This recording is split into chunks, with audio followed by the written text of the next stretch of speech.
Hi, this is Ambi from Board Game Blitz, and this is Blitz Stop Mechanic, a segment where I pick a mechanism and then talk about games that use that mechanism in a cool thematic way. This time, I'm talking about area control.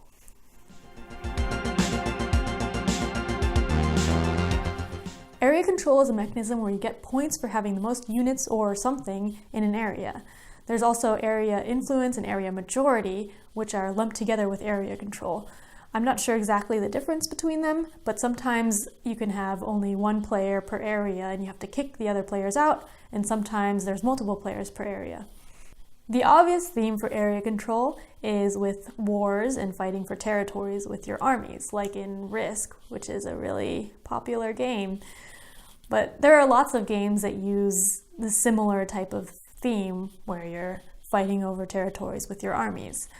I don't really like area control games that much, but there are some games that use area control with a slightly different theme that I actually enjoy.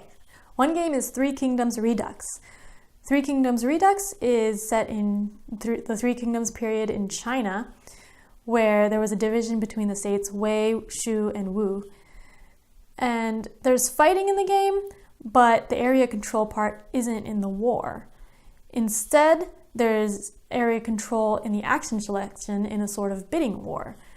To do actions like recruiting, developing, and getting your support, you have to send your generals into the action spots, and only the player who has the most power gets to do the action.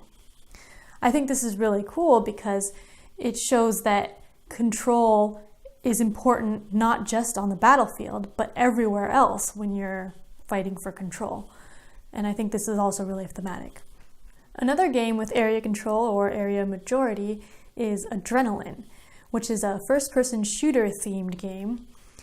And in this one, what's interesting is the area you're controlling is the other players instead of a territory.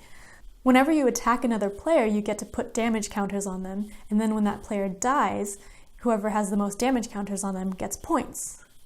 But there's a twist on the area control mechanism in Adrenaline because whoever gets the last shot on a player gets extra points. So there's a timing mechanism added to the area control.